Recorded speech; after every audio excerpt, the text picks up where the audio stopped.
मित्रों नमस्कार। मैं एडवोकेट सुवेंदु जयपुरियार अपने इस चैनल पर पुनः एक बार आपका स्वागत करता हूं।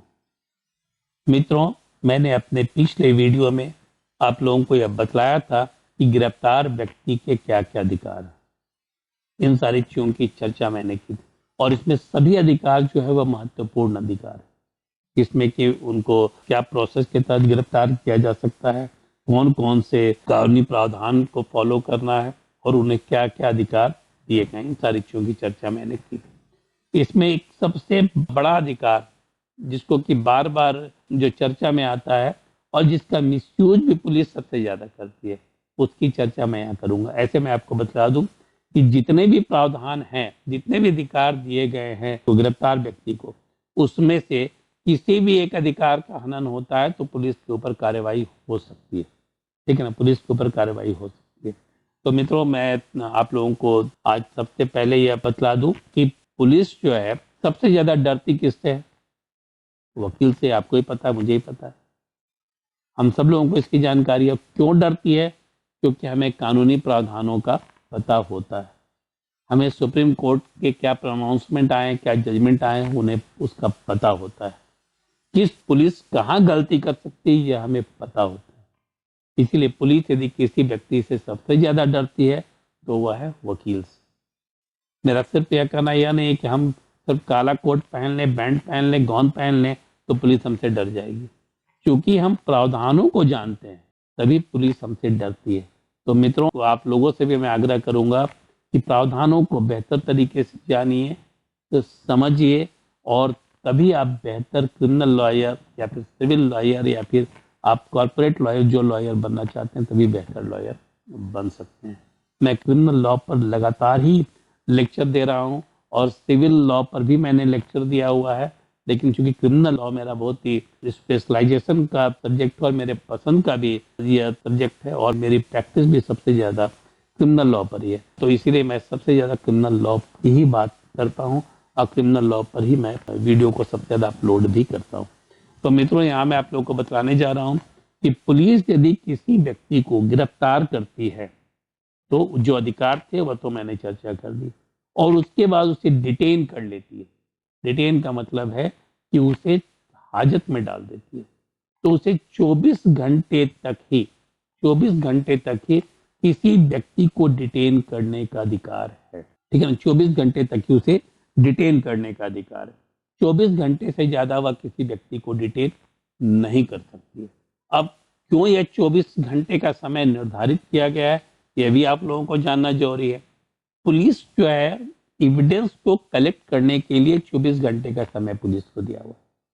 सेक्शन 57 ऑफ द सीआरपीसी में यह कहा गया है कि यदि किसी व्यक्ति को गिरफ्तार किया जाता है तो 24 घंटे के अंदर उसे नियरेस्ट मजिस्ट्रेट के सामने पेश करना होगा, और मजिस्ट्रेट यदि उन्हें कस्टडी अलाउ करे तो उन्हें 15 दिनों के लिए, 7 दिनों या 15 दिनों के लिए पुलिस कस्टडी मिल सकती है मजिस्ट्रेट के परमिशन के बाद। तब वह लीगलाइज हो जाता है। अब पुलिस को 24 घंटे का समय क्यों दिया गया है यह भी आपको जानना जरूरी है। आपने सुना होगा कि पुलिस हाजत में या पुलिस की कस्टडी में लोगों ने कन्फेशनल स्टेटमेंट अपना दिया है। कन्फेशनल स्टेटमेंट क्या होता है? जब कोई व्यक्ति अपना अपराध स्वीकार कर लेता है तो उसे कन्फेशनल स्टेटमेंट कहा जाता है। ठीक है, पुलिस थाने में जब अपराध स्वीकार कर लेता है तो उसे कन्फेशनल स्टेटमेंट कहा जाता है, और police section 161 of the CrPC के तहत उसे दर्ज करती है अपनी डायरी में। ठीक है ना, अपनी डायरी में दर्ज करती है। लेकिन मैंने आप लोगों को लगातार बतलाया है कि किसी भी व्यक्ति को पुलिस अपने खिलाफ साक्ष्य देने हेतु मजबूर नहीं कर सकती। कॉन्फेशनल स्टेटमेंट का मतलब स्वीकारोक्ति होता है। कॉन्फेशनल स्टेटमेंट का मतलब यह नहीं होता है कि हम पीट पाट कर और 3rd डिग्री टॉर्चर कर किसी व्यक्ति से उसका स्वीकारोक्ति बयान ले ले, यह कहते हुए कि उसने खुद स्वीकार किया है। फोर्स नहीं कर सकती है। लेकिन पुलिस को यदि 24 घंटे से ज्यादा का समय दिया जाएगा, ऐसे तो 24 घंटे में भी पुलिस ये काम कर देती है, लेकिन ज्यादा समय दे दिया जाएगा तब ऐसी स्थिति में पुलिस 3rd डिग्री का इस्तेमाल कर सकती है ज्यादा से ज्यादा। इसीलिए बहुत सारे प्रोटेक्शन दिए गए हैं।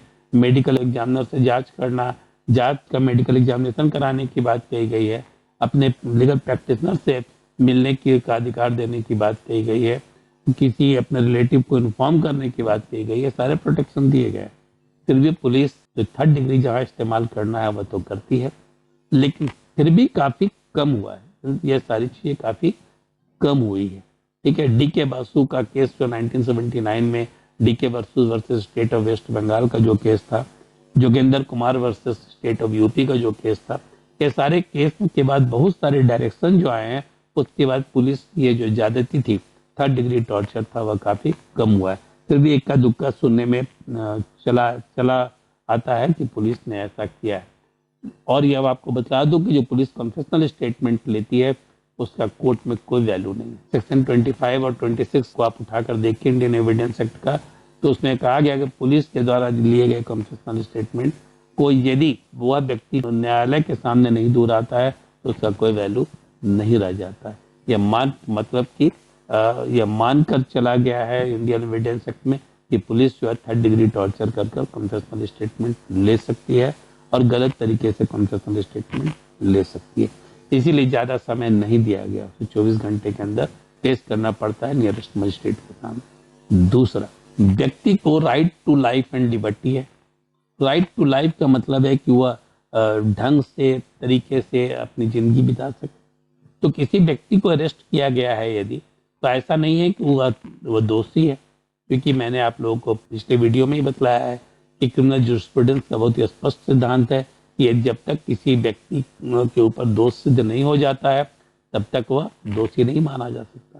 तो जब वह दोषी नहीं है तो उसे बहुत इनहाइजेनिक कंडीशन में, क्योंकि जो थाने का हाजत होता है, जो हवालात होता है, लेकिन उस हवालात में लिविंग कंडीशन तो नहीं होती, तो सिर्फ ट्रांजिट के लिए होता है कि जब तक मजिस्ट्रेट के सामने पेश नहीं किया गया है तब तक उसको वहां रखा जा सकता है। ठीक है, तब तक उसको वहां रखा जा सकता है, वहां पर कोई बेसिक फैसिलिटी उसे अवेलेबल नहीं होती है।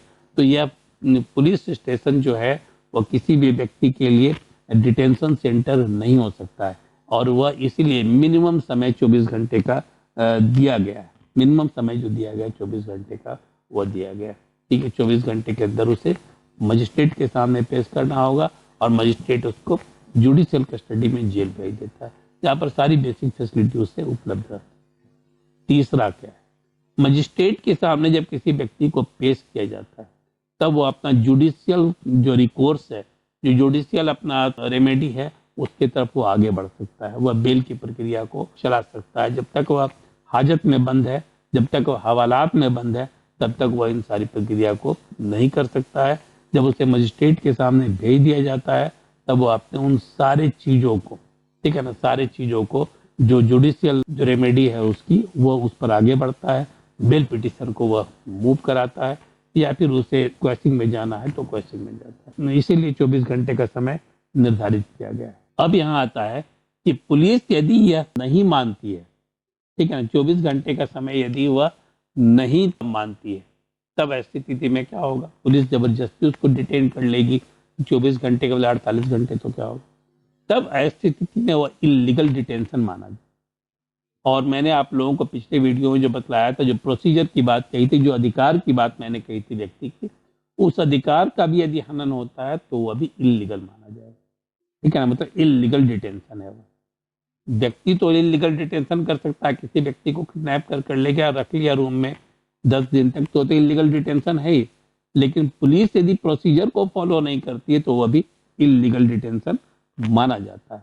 और सुप्रीम कोर्ट ने बहुत ही स्पष्ट तौर पर कहा है, कुछ जो जुडिशियल प्रोनाउंसमेंट है उसमें, कि यदि पुलिस जो है वो प्रोसीजर को फॉलो नहीं करती है और व्यक्ति के अधिकारों का हनन करती है, जो गिरफ्तार व्यक्ति के अधिकार है उनका हनन करती है, और सारे जो प्रोसीजर्स हैं उसको फॉलो नहीं करती है, तो उसके साथ हेविली पेश आना चाहिए। मतलब कोर्ट को सख्ती से पेश आना चाहिए। ठीक है ना, कोर्ट को सख्ती से पेश आना चाहिए। और इससे संबंधित कुछ जजमेंट भी हैं, जिसमें कि Khatri versus state of Bihar का 1981 का केस है। इसमें ऑब्जर्वेशन आया है सुप्रीम कोर्ट का, और यह रिपोर्टेड केस है 1981 के सुप्रीम कोर्ट केसेस का जो जर्नल है उसके वॉल्यूम 1 में पेज नंबर 627 और 632 में, आप चाहिए तो इसको देख भी सकते हैं। दूसरा एक और केस हुआ जिसमें भी सुप्रीम कोर्ट का ऑब्जर्वेशन इसको लेकर काफी क्लियर है कि यदि कोई पुलिस जो है वह गिरफ्तार व्यक्ति के अधिकार का हनन करती है तब ऐसी स्थिति में उसे सख्ती से उसके साथ पेश आना चाहिए और उसमें जो सजा का प्रावधान है उसको वह दिया जाना चाहिए। ठीक है, यहाँ पर जो director general and IG of police versus Prem Sagar 1999 का यह केस है और यह भी सुप्रीम कोर्ट का रिपोर्टेड केस है। ठीक है ना, यह हैदराबाद के एक व्यक्ति का यह केस है और यह सुप्रीम कोर्ट के वॉल्यूम 5 1999 के वॉल्यूम 5 पेज नंबर 700 में यह रिपोर्टेड है। इसको भी आप देख सकते हैं और गिरफ्तार व्यक्ति का जो अधिकार है उसको भी आप सुनिश्चित कर सकते हैं। अब है कि पुलिस को सजा क्या हो सकती है जब पुलिस यदि इन सारे नियमों का उल्लंघन करती है, गिरफ्तार व्यक्ति के अधिकारों का हनन करती है, सीआरपीसी में दिए गए और इंडियन कॉन्स्टिट्यूशन में दिए गए प्रावधानों का उल्लंघन करती है, तब ऐसी स्थिति में इस जो डिटेंशन है उसको इलीगल डिटेंशन माना जाएगा और इलीगल डिटेंशन के आरोप में सेक्शन 220 ऑफ द आईपीसी के तहत सेक्शन 220 ऑफ द आईपीसी के तहत पुलिस को 7 साल की सजा हो सकती है। ठीक है ना, पुलिस को 7 साल की सजा हो सकती है क्योंकि पुलिस का काम प्रोटेक्शन देना है, पुलिस का काम सत्य को खोज कर निकालना है। पुलिस का काम यह नहीं है कि वह व्यक्ति को इलीगली डिटेन करे। यदि कोई व्यक्ति इलीगली किसी को डिटेन करता है तो उसे सेक्शन 342 ऑफ द सीआरपीसी के तहत 1 साल तक की सजा हो सकती है। ठीक है ना, 1 साल तक की सजा हो सकती है। लेकिन पुलिस यदि किसी व्यक्ति को इलीगली डिटेन करती है तब ऐसी स्थिति में उसे 7 साल तक की सजा हो सकती है। इसके अलावा उसके ऊपर डिपार्टमेंटल इंक्वायरी चल सकती है, सस्पेंड हो सकता है, टर्मिनेट हो सकता है। साथ ही साथ ह्यूमन राइट कमीशन में यदि कंप्लेन किया जाए तब ऐसी स्थिति में उसके ऊपर और भी तरह तरह की कार्रवाई हो सकती है। तो पुलिस को भी नियम और कानून के दायरे में रहकर काम करना होगा, कॉन्स्टिट्यूशन के अंतर्गत रहकर काम करना होगा, कानून के अंतर्गत रहकर काम करना होगा।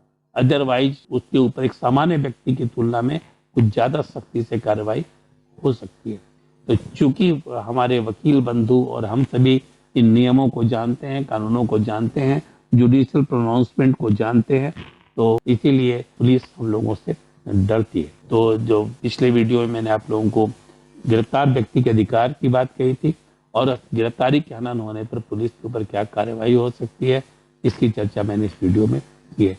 मैं उम्मीद करता हूँ कि आप लोगों को हमारा ये वीडियो पसंद आ रहा होगा और यदि आप लोगों को ये वीडियो पसंद आया तो आप इसे सब्सक्राइब करें, ज़्यादा से ज़्यादा दोस्तों को सब्सक्राइब करने के लिए मोटिवेट करें और ज़्यादा से ज़्यादा लोगों तक इसे शेयर करें, जिससे कि मेरा जो कंटिन्यूअस लीगल एजुकेशन का जो पर्पस है वो पूरा हो सके और आप सभी अच्छे लॉयर बन सके। धन्यवाद।